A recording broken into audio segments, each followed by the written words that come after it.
really is a pleasure to be here. And to mark, for me personally, an important milestone, which is that a year ago in a week, I came out with this book, The Zionist Ideas. And I don't want to repeat my shtick. I've done that. When I started, I said, if I am able to launch 70 different salons, Zionist salons, across the world in the course of this year to celebrate the 70th anniversary of the State of Israel, I feel like I've succeeded, and I think I've exceeded that number. And that's been very, very gratifying. And you know, historians have a healthy appreciation of their own insignificance. But we also have a certain kind of grandiosity, because again and again, we're always reading about these great heroes in history. And so throughout this year, I've been kind of struggling with Yalag, Yud Lamed Gordon. On some days, I think of his early poem, Hakitza Ami, wake up, wake up, wake up, my people, where he's so excited by modernity. He's so excited by the dream of what ultimately comes, the American dream, that he's saying, please join me. And within a few years, Yalag said, Lemi ani amel, for whom do I toil? And there have been highs, and there have been lows. Highs. I walk around and I see on people's faces how excited they are when I give them an opportunity to talk about Israel, not in the context of Bibi or BDS or the Palestinians. I was at the JCCA conference, the Jewish Community Centers Association of America conference in Memphis. And a woman, we had a whole session on Zionism, and fortunately, they started the session with a series of awards, so that kind of pulled everybody in. And a woman afterwards comes up to me, and she says, I didn't want to come today. I didn't want to talk about Israel. I certainly didn't want to talk about Zionism. I'm so fed up with Bibi and the Palestinians and the occupation, I can't talk about this anymore. And she said, I appreciate the fact that you invited me into a conversation not about the Zionist idea, but about the Zionist ideas. And that's what we're trying to do, and that's the theme of this conference. Opening up the conversation from left to right, religious, non-religious, bringing people in. We have to be like Abraham's tent. Red lines, define boundaries, but also open, and figure out ways to bring in as many people as we can without forgetting who we are. But there have also been sobering moments. I'm in Chicago at a conference of Israel educators. And I give my shtick, which is that historically we have to organize the conversation, and the way I organized the conversation in my book, once we went from the Zionist idea to the Zionist ideas, was first the founders until 1948, and yes, we add women, and we add Mizrahim. And then the builders from 1948 to 1998. And I said, who are we? And I said, we? And you, speaking to younger people, we're not the nothings, as one friend of mine suggested. We're the torchbearers. We're the torchbearers because we're the heirs to this amazing tradition. And as in the Olympic relay, when it's passed to you, you have to keep the torch burning. You may go to alternate energy sources.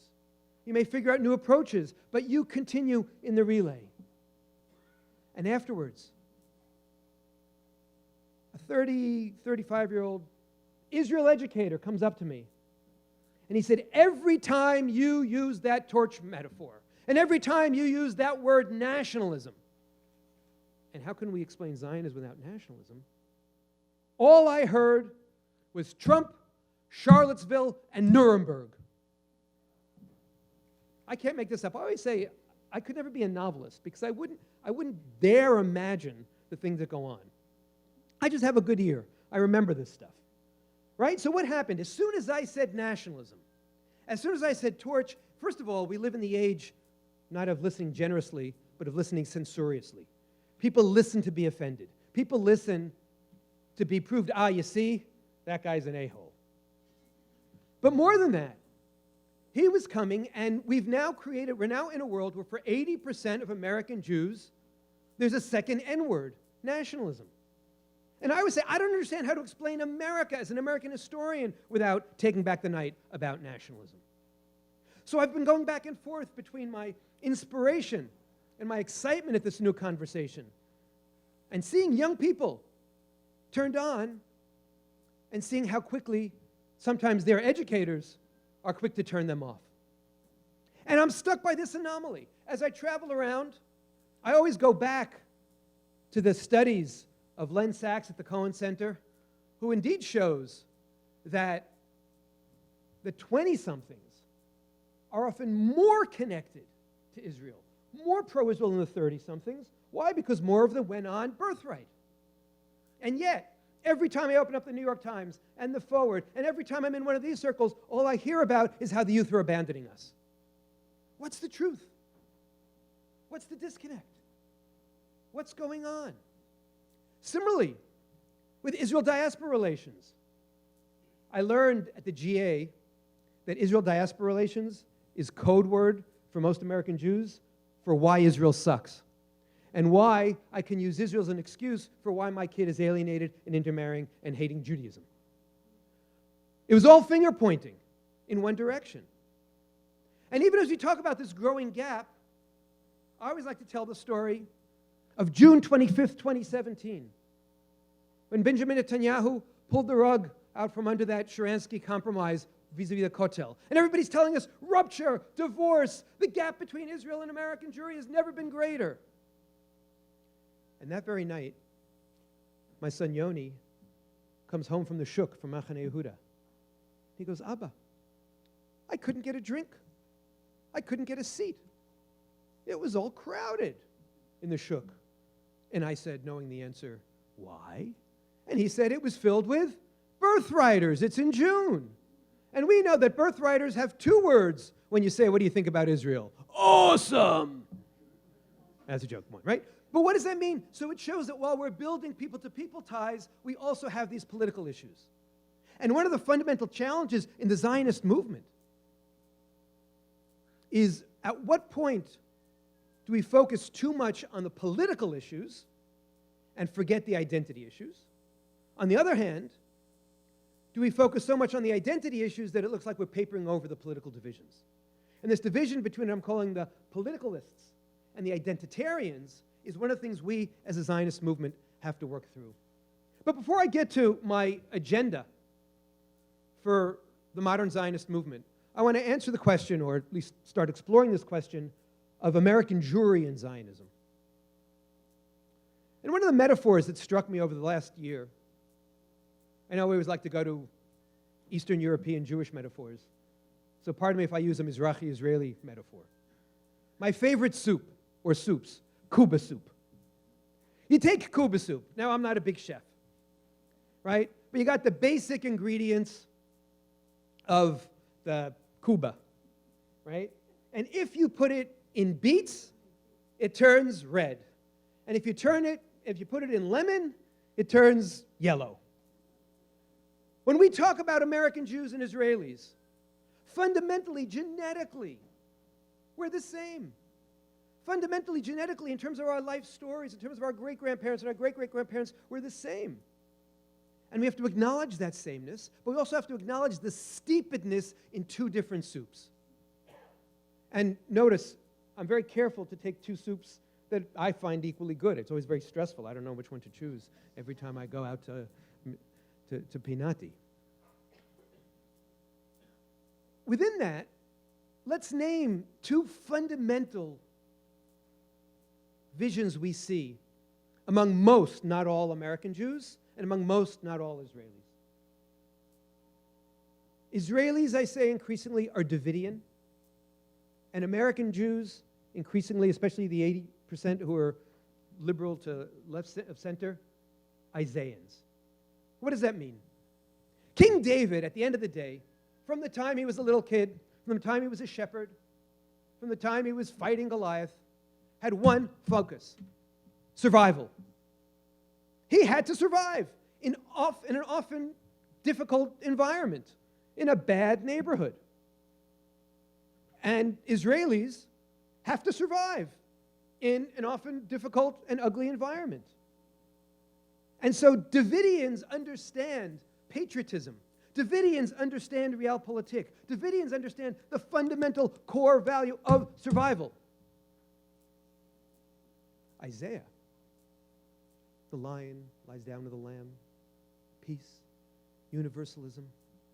We here in America, as American Jews, are blessed with an opportunity to focus, and actually the truth is we only read the good parts of Isaiah, to read those parts and to build our Jewish identity on that.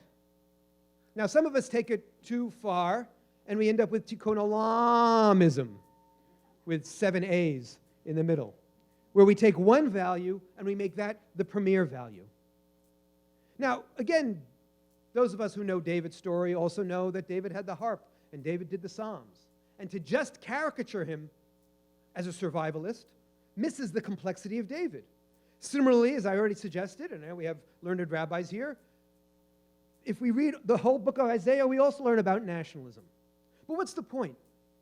It's helpful sometimes for the Davidians to be reminded about the Isaiah values, especially when we're at the worst moments, when we're being attacked, when we're under the gun.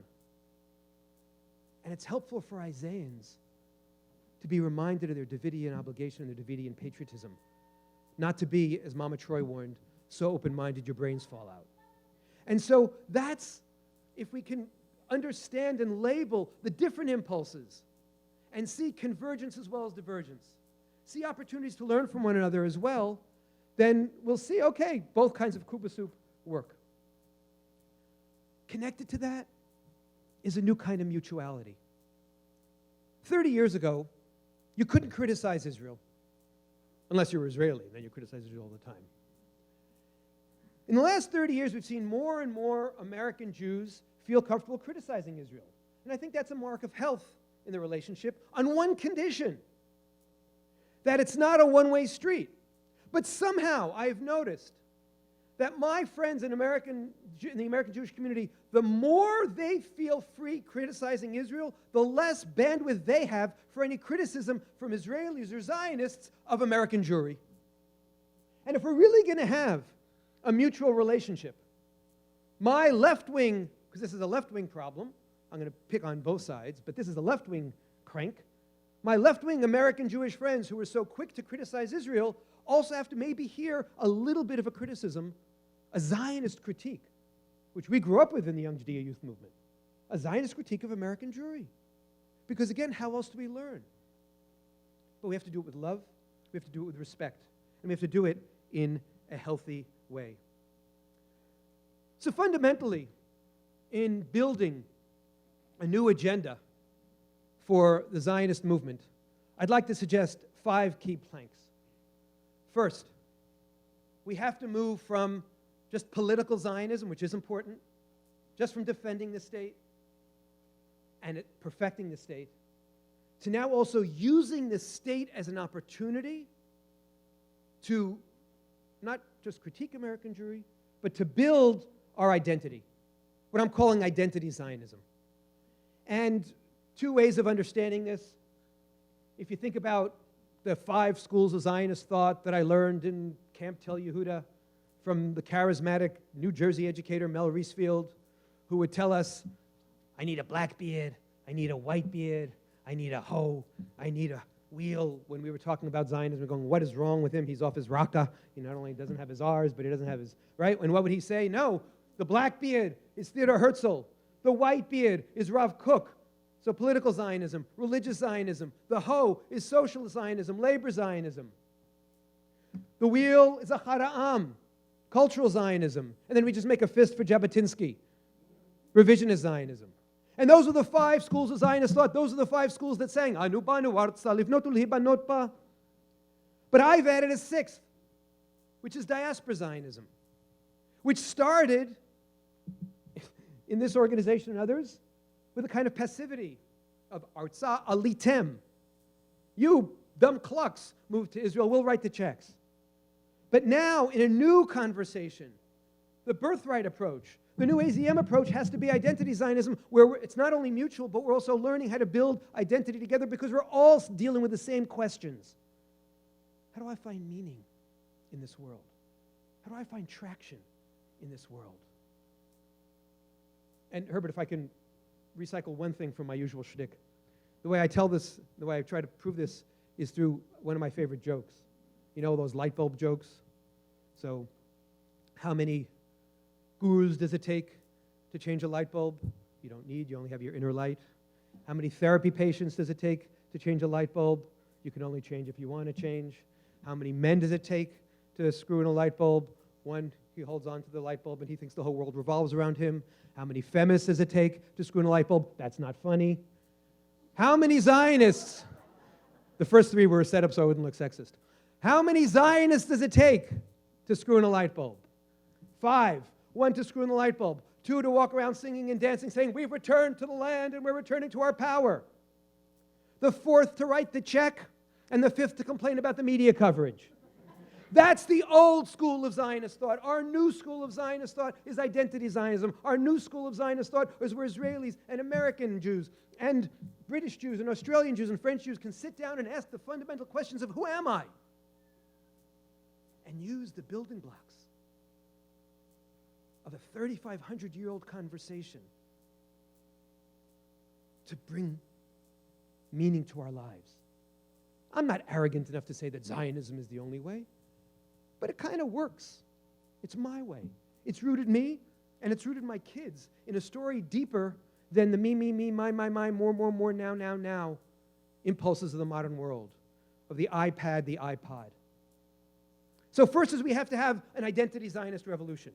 Connected to that is we have to take back the night when it comes to that N-word, that second N-word, nationalism. And there, we have to be aware the left and the right. The pull of the left, our students finally get to university, and what are they told? That nationalism is for boobs and religion is for idiots, especially in the age of Donald Trump. You can love Donald Trump or hate Donald Trump, but when he puts his golden T on nationalism in Houston during the 2018 campaign, he says, I am a nationalist, say it. My young friend from that Israel conference runs away from the word. And I say, no, how can you do that? But it feeds into this desire to be a citizen of the world. It feeds into this desire to escape the Davidian impulse. It feeds into this desire to go better, and the American notion that somehow you grow by leaving your community. What's the bar bat mitzvah ceremony? You take responsibility by growing into your community. We have to be countercultural.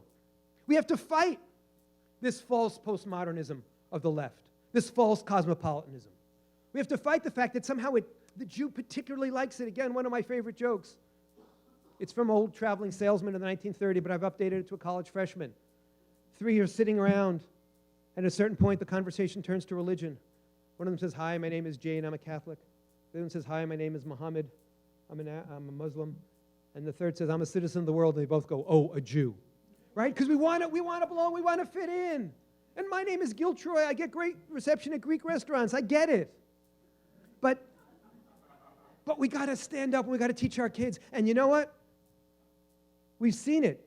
Esther touched on this, that when the kids come to Israel and they see a different kind of pride, you can see it in their eyes. At the same time, we have to be warned against the crude calculus of the ultra-right wing, who simply say support for Israel is enough.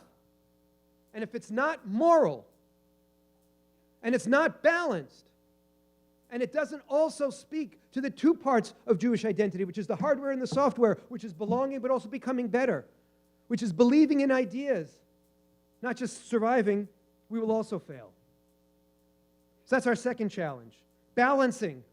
Beware the tikkun olamism of the left, but beware also that crude calculus of the far right. And Jews are Fitzgeraldian. F. Scott Fitzgerald said the mark of a true intelligence is the ability to hold two contradictory thoughts in your head. My Rebbe, Mayor Ed Koch, taught me that he said, if you agree with me on 7 of 12 things, please vote for me. If you agree on 12 of 12 things, please see a psychiatrist. We need to accept complexity in a world that's pulling us one way or pulling us another way. No, our dance is, we have 2 feet, a left foot and a right foot. We have 2 wings when we're birds to soar, a left wing and a right wing. We have our idealistic part, and we have our patriotic part. We have our Isaiah part, and we have our Davidian part. But unfortunately, too much of the Israel conversation is either the guilt trip. If you don't defend the Jewish people every time they're attacked on college campus and pull off your shirt and show that you have a big super Z or super Z underneath your shirt and says, I am a Zionist, then the entire Jewish project is going to come down. That's what we tell our high school students. That's what we tell our gap year students. Really? Is that what we want? On the other hand, we also teach in too many day schools, the kids are even showing up, Israel's this perfect place. Hava Nagila and blue and white flowers. The older I get, the more I realize that my most manipulative impulse and my most idealistic impulse meet. Because if you really want to teach resilient education, the brainwashers tell you have to inoculate, and the moralists say you have to show complexity. And our form of Israel education all too often is far too simplistic. I was at Brandeis University, I called it a form of child abuse. Because then what happens? And it's short term, because they might feel good, but at the end of the day, the first time they encounter a roommate or a college professor who disagrees with them, the whole thing shatters. So we need to do a better job in Israel education. And of course, part of that is taking on this growing challenge of anti-Semitism. But 3 warnings, if I may. First, indeed, we do have to have that conversation, and I have handouts here where I'm trying to show how I'm trying to think through, building off of Natan Sharansky's 3Ds, how to build on that conversation and help us make the case that, yes, if you demonize, if you delegitimize, if you use double standards, that is a form of anti-Semitism, which is usually what the form that we see on the left. But also, I'm adding 4 H's. If you use the Holocaust or abuse the Holocaust, if you attack halakha, as they do in Stockholm and Sweden, if you play into this notion of Jewish hegemony, Jewish power, Jewish superherodom, or if you simply go back and use any of the old historic libels, those 4 H's I add to the 3 Ds to say those 2 cross the line. That's my first point. My second point is that, yes, theoretically, anti-Zionism can be distinguished from anti-Semitism, but you have to work really, really hard to do that. And that's not on me to decide. That's on the anti-Zionists to do. Why is it that on college campus, the burden is always on the speaker when it comes to feminism, when it comes to racism, when it comes to gay issues, but all of a sudden with anti-Semitism, we have to justify why it's unfair. It's on them. And you know what? Yes, theoretically you can make the case that anti-Zionism is not anti-Semitism, but it's really, really hard to do, and most don't. And most, as we saw this week, go into what I call essentialism. You want to tweet about what Israel did in Gaza 2 nights ago? Fine, I'll disagree with you, but tweet away. But when you get to what the Jews do or what their lobby does, that's a kind of essentialism which isn't even about 3 Ds and 4 H's. That's just good old-fashioned bigotry. And shame on anyone who can't call that out. And I'm upset that the only people I heard really loud on this week were named Engel and Lowy. I'm glad that they did it. But where's John Lewis, who's written so powerfully about Martin Luther King's understanding that anti-Zionism is a form of anti-Semitism? Where are our allies? We shouldn't have to do the heavy lifting. Our allies, at this moment of pain for us, should be stepping in. But my third warning about this is let us not let anti-Semitism hijack the Zionist movement. It's too easy. It's too easy for us to say, you see, they hate us, therefore become Zionists. No. That's the old aliyah of rescue.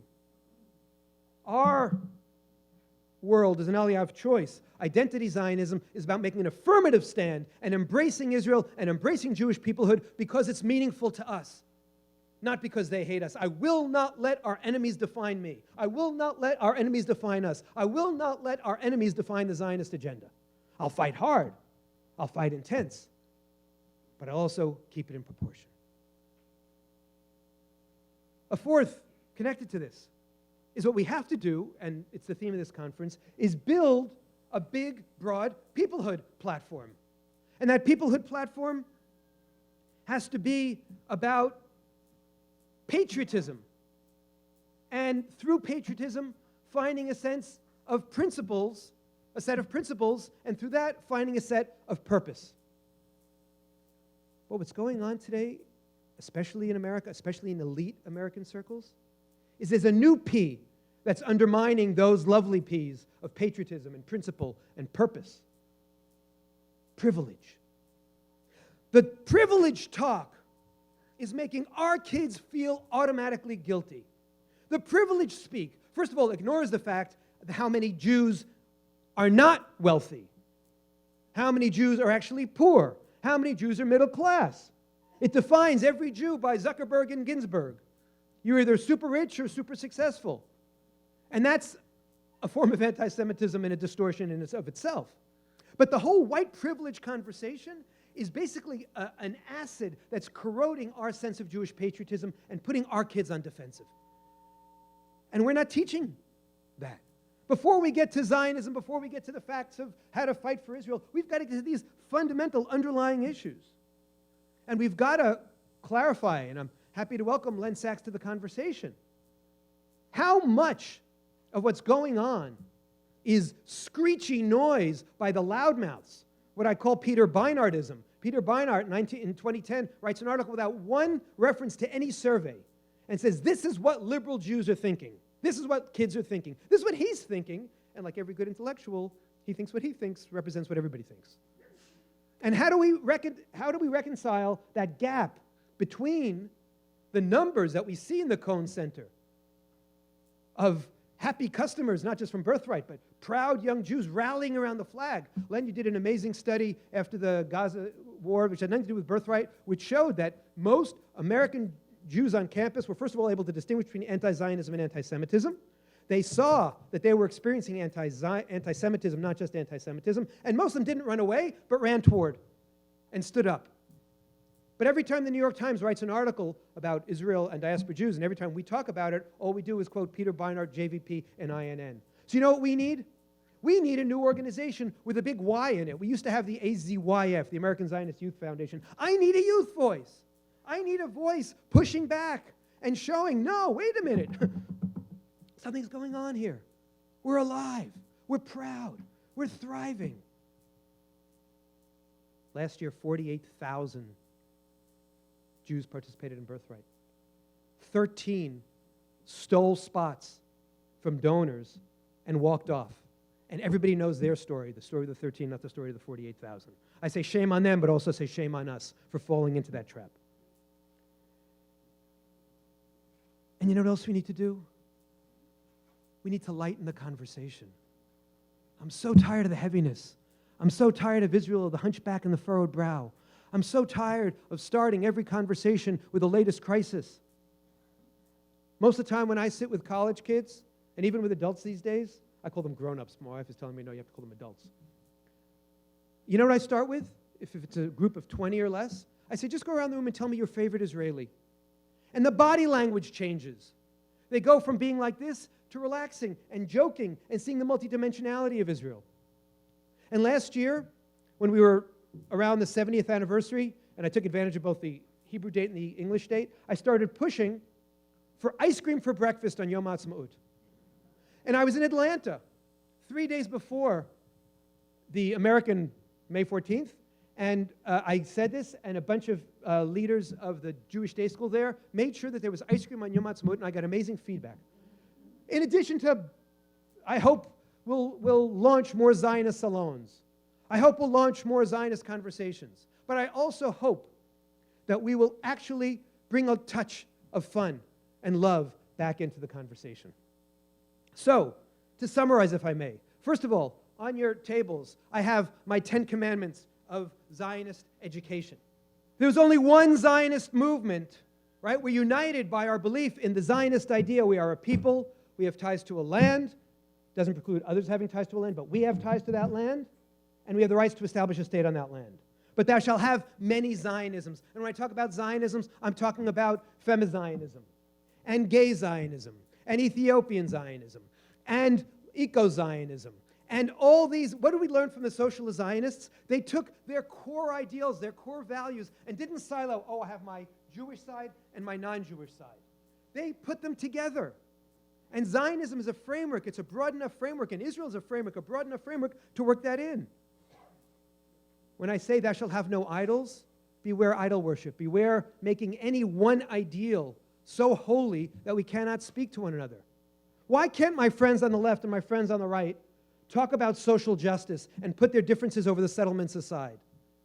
Why can't they find some things that unite them under the Koch rule of we'll agree on some things and disagree on others? We must be proud, but don't be vain. A little humility goes a long way. A little listening, a little openness is a good thing. When I say remember the Sabbath day and all the dimensions make us a people and a religion and honor identity Zionism, it's more important to me that we talk about who I am. It's more important to me that we talk about how do I find meaning in life. It's more important to me that we find some kind of framework than that we fight the latest fight. We're not going to win every propaganda battle. But I've seen it. I've seen it in kids' eyes. Natan Sharansky said something very profound the other day. He said, when I look at birthright students and I see this light that we've already heard mentioned, it reminds me of the light that we had experienced in 1967, we as Soviet Jewish refuseniks. He says, obviously, one had their identity stripped from them. One is giving up on their identity. But that same sense of revelation, that same sense of excitement, that same sense of doubling down on your identity, and then from there, discovering your freedom and your human rights and your ideals is something that we can do. We just have to do a better job of passing it on. And one of the key ideas I've learned from Birthright, we call it person-centered education. And that was, again, also a Hadassah ideal and a Young Judean ideal. It's not, as Buber said, I thou, but it's not I it, it's I thou. It's interactive, it's personal. It's that personal touch. And don't be afraid of conversation. I invite people to ask the tough questions in these kind of forums. Because if we don't, then where are we going to learn? And I'm not afraid. I always say, I'm going to talk about identity Zionism, but I am not afraid of any question. Let's talk about the settlements. Let's talk about Bibi. Let's talk about the occupation here, together, and argue it out. I don't want to shut it down. I'm suffocating from the conversation where we're afraid to talk about anything. My friends on the right won't talk about anything. My friends on the left take every negative about Israel and use it to bash Israel. Where's the intelligent conversation? Where's the balance? And let's make allies. Let's find new friends. I was in South Africa at the South African Zionist Federation meeting in Cape Town, and I looked at a multicultural space.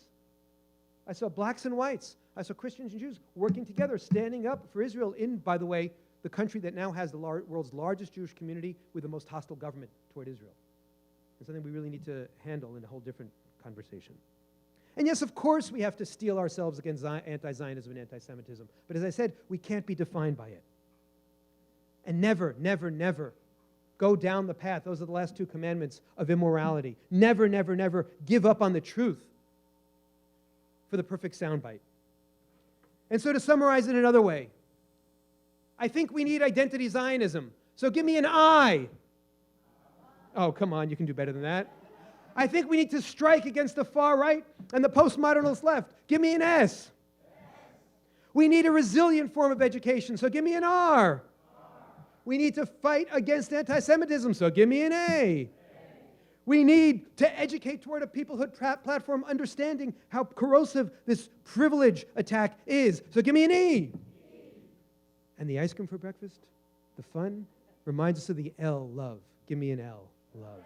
What does that spell? Israel. What do we stand for? Israel. What are we going to bring back to the conversation as a tool, not just to help them, but to help us? Israel. Thank you very much.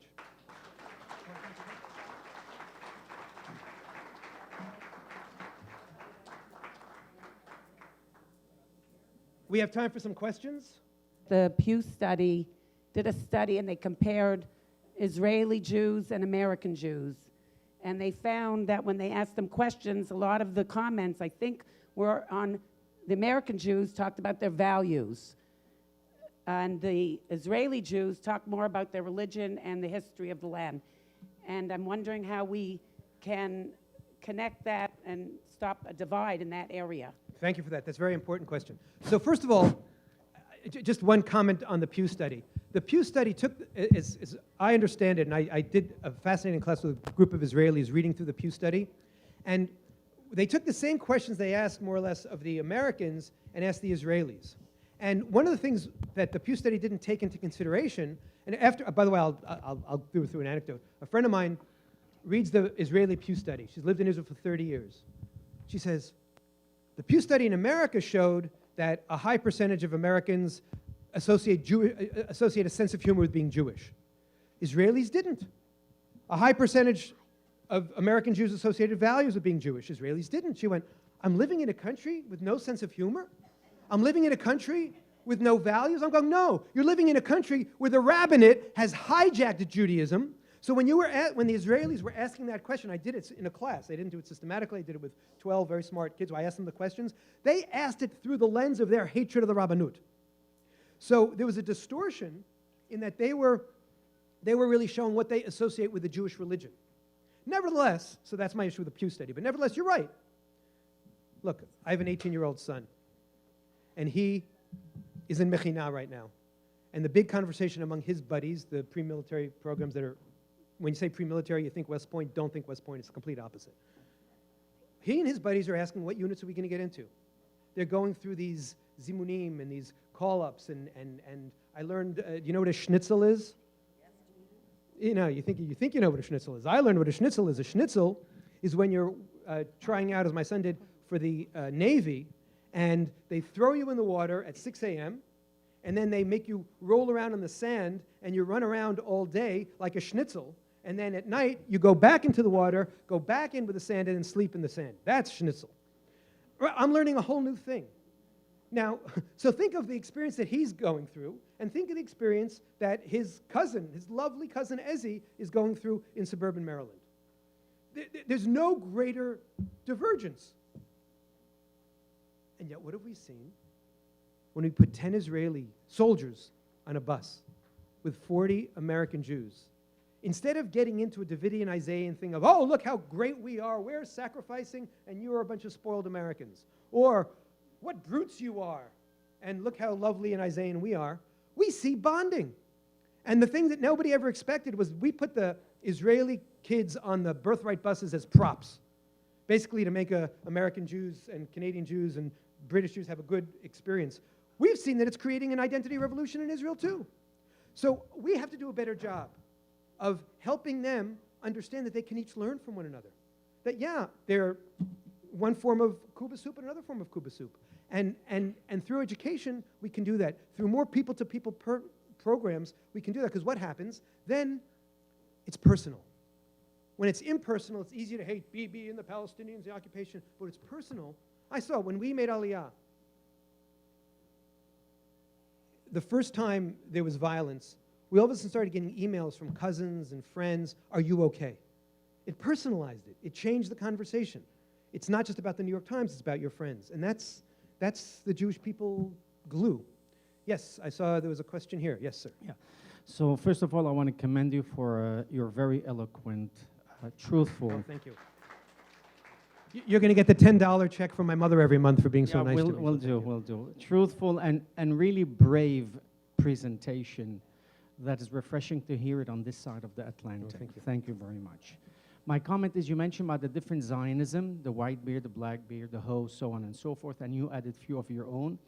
But I must say, as a representative of Ahavet Zion, the World Sephardic Zionist Organization, one Zionism I think you missed to mention, and that is the Sephardic Mizrahi Zionism, which I think it's the most pure, religious, spiritual, historical, traditional, Jewish destiny Zionism that I think lacks among the other ones. So thank you for that. I'll bring you into my dilemma.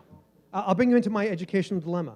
First of all, I'm very proud to say that Arthur Hertzberg had 34 thinkers. No Sephardim and no women. And I have 168 co-stars in my Zionist ideas, and I added them not as affirmative action, but as basic historic justice. So the question was, do I create a separate category, or do I integrate in the Mizrahi voice to religious Zionism, the Mizrahi voice through the poet Erez Biton into cultural Zionism, the modern Mizrahi voices to identity Zionism? And I chose, in the sake of Jewish unity, especially given that we're seeing a wonderful phenomenon in Israel that I know is an issue here, called intermarriage, right? And the more intermarriage we see in Israel between Mizrahim and Ashkenazim, the more we see these barriers breaking down, but also we see a whole new paradigm when it comes to what everybody talks about, oh, the religious Israelis versus secular Israelis. Because I have good Ashkenazi friends whose parents and grandparents ate their ham sandwiches, their ham and cheese sandwiches on the beach on Yom Kippur or on Pesach, which, by the way, shows a fluency and a literacy that some of our kids lack, but that's a whole other conversation. And now they're married into Mizrahi families, and they're learning, tradition can be good. So I'm totally with you, brother. My question is whether we hive it off as a separate one or we integrate it, and I chose to go integration, but thank you for that. Gave me a chance also to... Good morning. Yes, I see 1, 2, 3. Yes. Yeah, we're going from the Eastern Okay, I'm gonna Sephardi let to Alicia me. go. I'm a Western Sephardi, Uh-huh. from the Iberian Peninsula descendant. And in general Zionism, very happy to hear what you had to say. This is the Zionist movement, though, and which is a political organization. What we do here is politics. And one of the obstacles, if you speak about the relationship between the Israelis or the diaspora Jews and Israelis, is we arrive to the Zionist Congress after this whole process of elections every 4 or 5 years, and we fell into a job market thing, and it is really distressful. So if you talk about creating interest in the Zionist movement, etc., etc., etc., how can we really change things? Because we, as diaspora Jews, have hardly any interest in this job market we arrived to in Israel. It has to come from two sides. You spoke about our feelings here in diaspora. What about the people who we are guests of? That's how they refer to us in Israel, because they have the job market. So thank you for that. This allows me to call out my friends Vernon and Karen, who years ago invited me to give an early version of my Zionist thinking, based on my book, Why I'm a Zionist, to I think 2 rounds ago, the World Zionist Congress. And then we did a post-conversation, and we discovered that many American Jews who had gone to the World Zionist Organization with excitement came back traumatized. And what did they see? They saw what I saw the first time I saw it. They saw the Politburo. I'm just representing myself. They saw a heavy-handed, you're absolutely right, job market. Now, the real question is, how do we take back the night?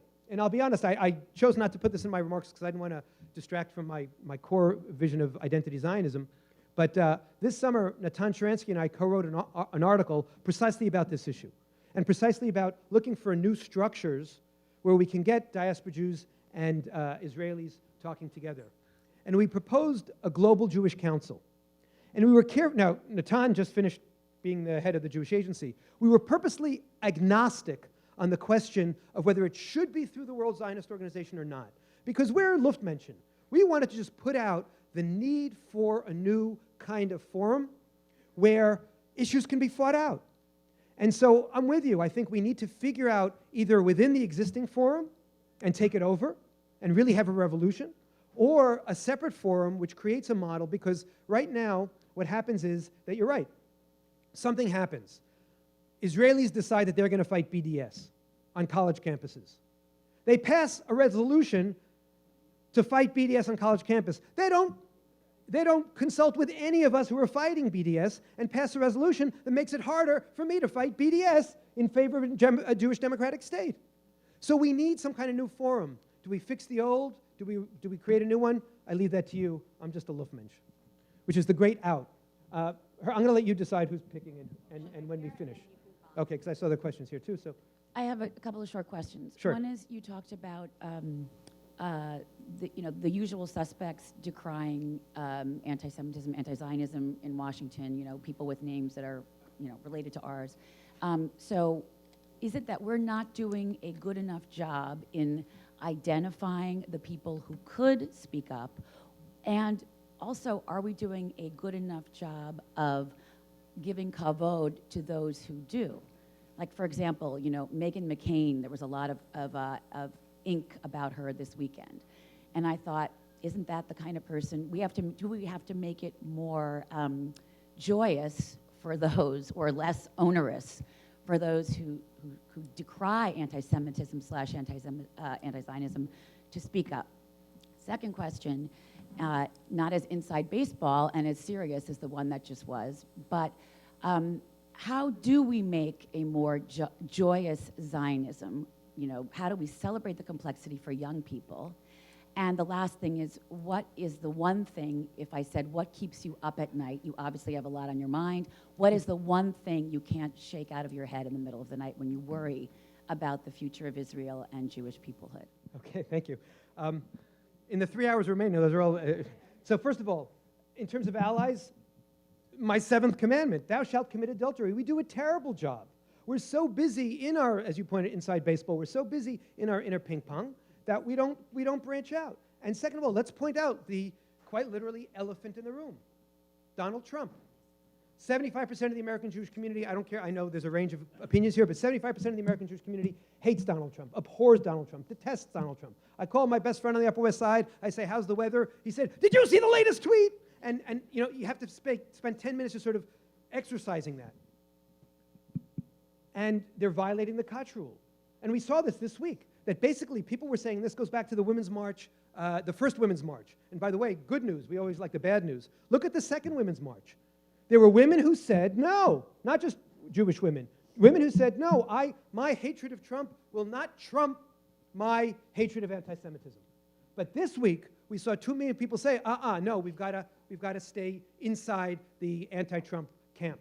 And we also saw the reduction, the way when Linda Sarsour tweets about Nancy Pelosi, and she reduces this complicated, interesting, some may love her, some may hate her, but she's a multidimensional woman who's been in Congress for 3,000 years or so, and she reduces her to a white feminist who's perpetuating the patriarchy?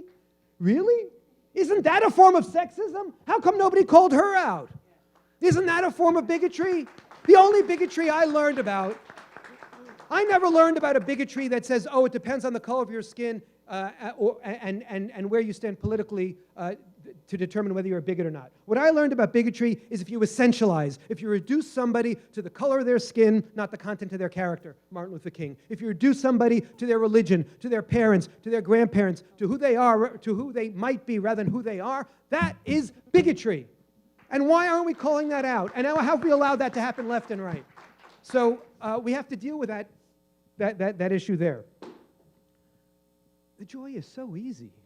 You know, I'm at the Weizmann Institute in Rehovot, and we're having a birthright trip organizers meeting.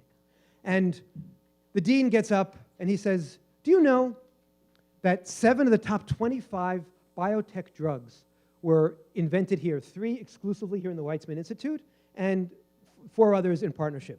So while he's speaking, I'm rude, I check out Dr. Google, and indeed it's true, because everything on the internet is true. I get up afterwards, and I say, Israel is a pimple on the skin of the world. Well, I think it is a beauty mark, but it's a pimple. The Weizmann Institute in Rehovot is one little pimple within that pimple. And you just heard 7 of the top 25 biotech drugs were invented here, and you didn't stand up and sing Hatikva? So you know what I forced them to do? Stand up and sing Hatikva. We're not taking advantages. And look, I love Startup Nation, but I'm also afraid of Startup Nation. Because I won't say, oh, you know, they say occupation, and we say, oh, but we invented the internet. I mean, that doesn't work, especially with our young people, right? And notice I'm using the O word, right? By the way, I take Yossi Klein Halev before everybody strings me up. I take Yossi Klein Halev's analysis, which is, it's our land too, so we cannot be occupying the land. But when you're in a situation where you are asserting military control over another people and they're not having the democratic rights, you got to call it something, right? And I'd rather call it what it's called and then move beyond it than simply pretend, especially I'm going to lose credibility with my college students, than simply, I'd rather make that nuance than look, I have no nuance.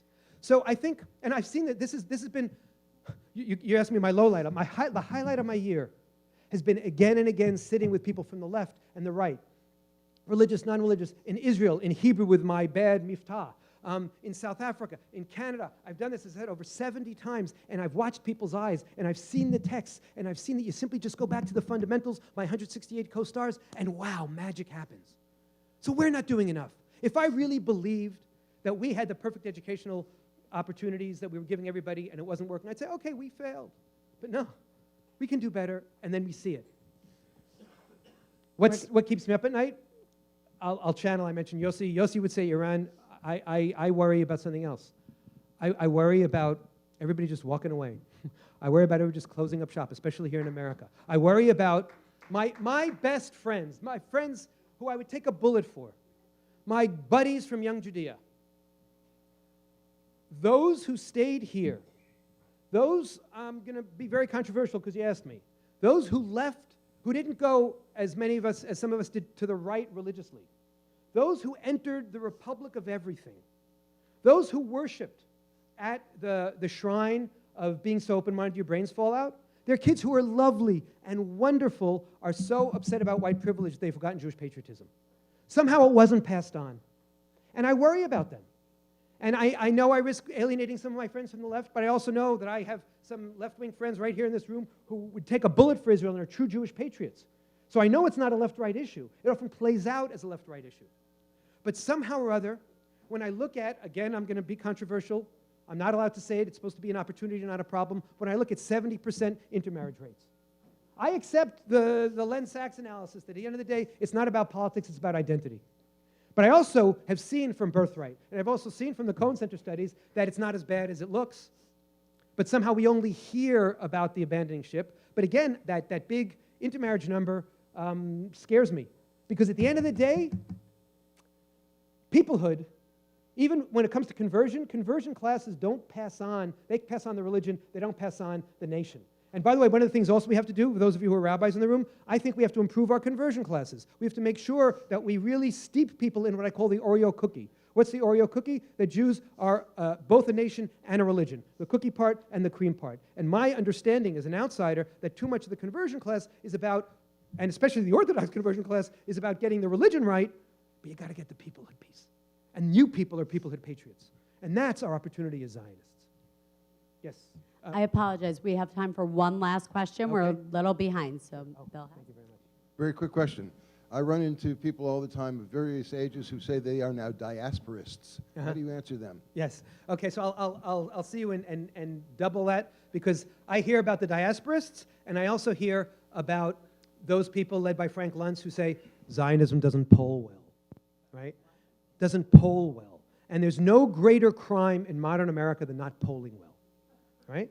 And I always say, I'll answer that first and then go to that one. I always say, yeah, you know, Martin Luther King and the Civil Rights Movement wouldn't have polled well in the 1950s, and feminism wouldn't have polled well in the 1960s, and the American Revolution wouldn't have polled well in the 1700s, and the Zionist movement certainly wouldn't have polled well in the 1800s, so I'm not going to buy the polls. And in fact, I learned from my feminist friends, and from my gay friends, and from my African-American friends to take back the night. I learned from them that I don't let the other define me.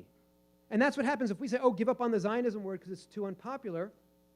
Then what we're basically doing is we're giving the delegitimizers, the haters, a victory they don't deserve, and I'm not going to do that, not on my watch. No way.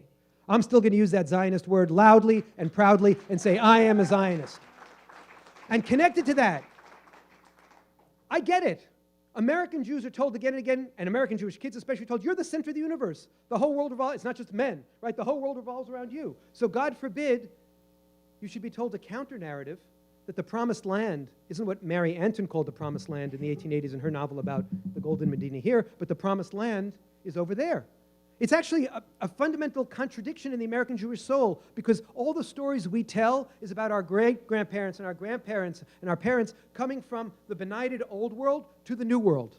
And that's the most, as an American historian, that's my most left-wing, hypercritical American history friends basically have that assumption about America still as the center of the universe. And the Zionist narrative, I call this conflicting promised lands, takes us another way. My diasporist friends, I say, go, gesundheit, as my mother would say. Go ahead. But two things. One, you're missing the peoplehood piece. You're missing the opportunity to be a little humble and to learn about something else and somebody else. And two, find me a Jewish community. Let's look at Germany in the 1830s and 1850s, let alone the 1930s. Let's look at France in the 1800s and 1900s. Find me a Jewish community that went out of the religious fold and also went out of the national fold, crumbled the Oreo cookie, because that's what you're doing. You're giving up on your religion and your nation, and survived. I want to survive. But I don't just want to survive. I want to thrive. And with us working together, thinking out of the box, dreaming together, we will. Toda rabah.